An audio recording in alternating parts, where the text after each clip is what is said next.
hari ulang tahun Jakarta yang ke-494, Pak. Sesuai slogannya bangkit kan, Pak? Ya, Apa saja sih, Pak, yang Bapak lihat, Pak, sampai detik ini yang perlu diperbaiki?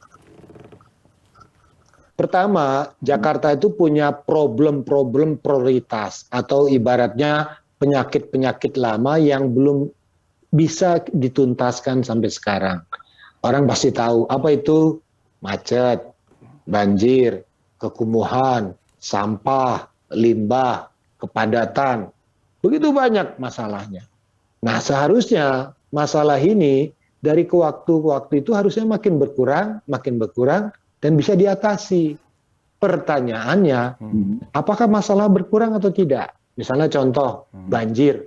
Banjir itu tidak mungkin kita hilangkan. Tapi bagaimana caranya kita kurangi dampaknya, kerugiannya, lokasinya. Jadi ibarat yang kita lakukan adalah cara kita mengatasi masalah dengan mengurangi bebannya. Kejadian akan sering terjadi. Nah, yang kedua misalnya, kemacetan. Kita sekarang sudah banyak nih yang dibangun. MRT, LRT, BRT. Artinya kan dari sisi transportasi massalnya sudah bergerak begitu cepat. Trotoarnya juga semakin bagus. Jalur sepedanya jadi rebutan. Nah, yang menjadi pertanyaannya ketika ruang pedestrian, trotoar dibuat, yang jalan kaki bertambah atau biasa-biasa saja. Ketika MRT datang, atau misalnya BRT datang, penumpang angkutan umum naik atau berkurang. Memang pandemi membuat aktivitas kita semakin berkurang atau terbatas. Tetapi semua fasilitas itu seharusnya mampu membangkitkan kegairahan, mampu mendorong perubahan. Jadi ibaratnya MRT, LRT, BRT, jalur sepeda, jalur pejalan kaki, itu adalah kekuatan struktur. Kekuatan struktur itu artinya kekuatan yang dapat membentuk perilaku baru. Nah, contohnya ya, kita dengan adanya pandemi ini, dibuat jalur sepeda.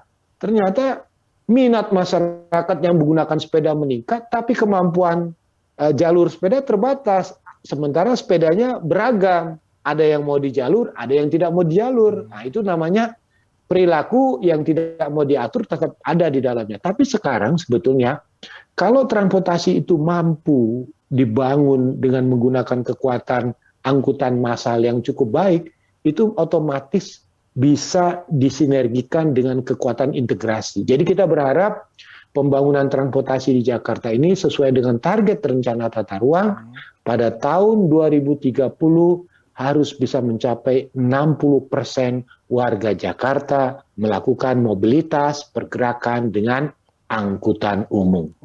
Pertanyaannya sekarang berapa?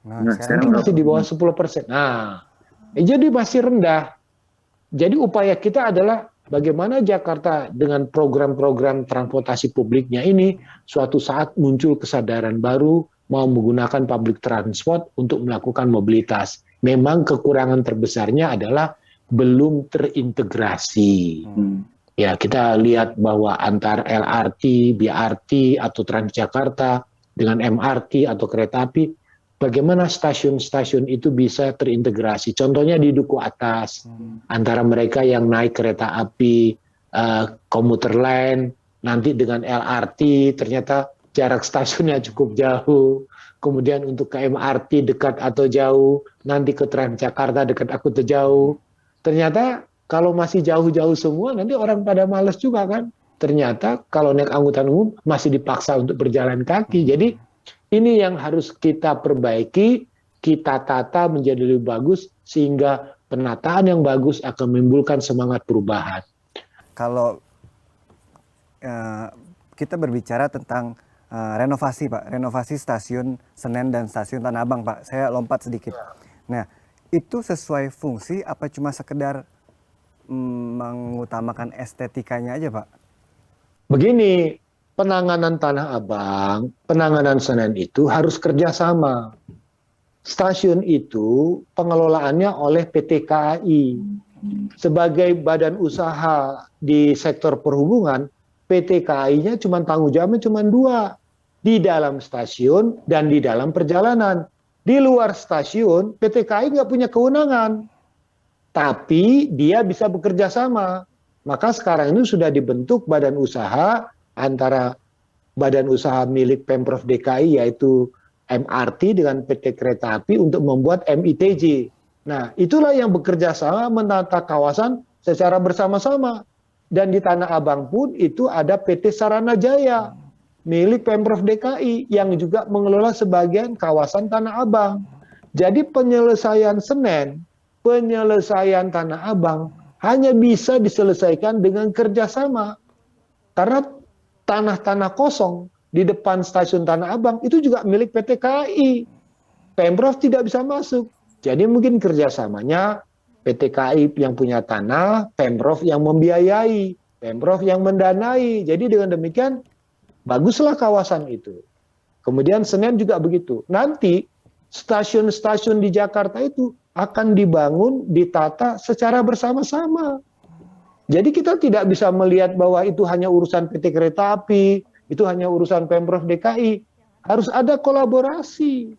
Tanpa ada sinergi, nggak mungkin itu bisa diatasi. Jadi keberhasilan suatu kawasan itu hanya bisa dibangun dengan kolaborasi, kerjasama, saling menguntungkan.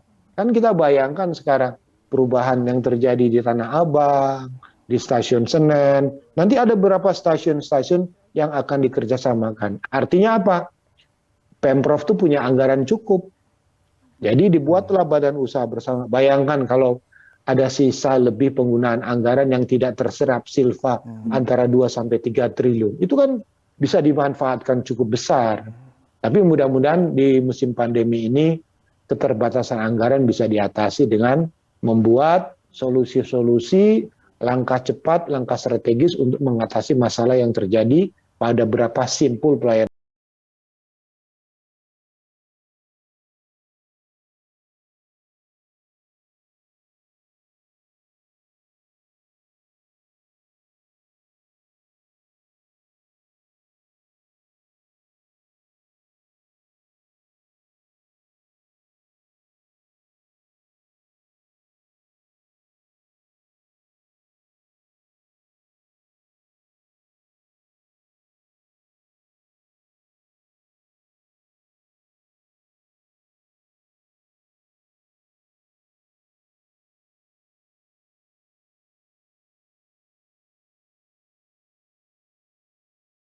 Apa?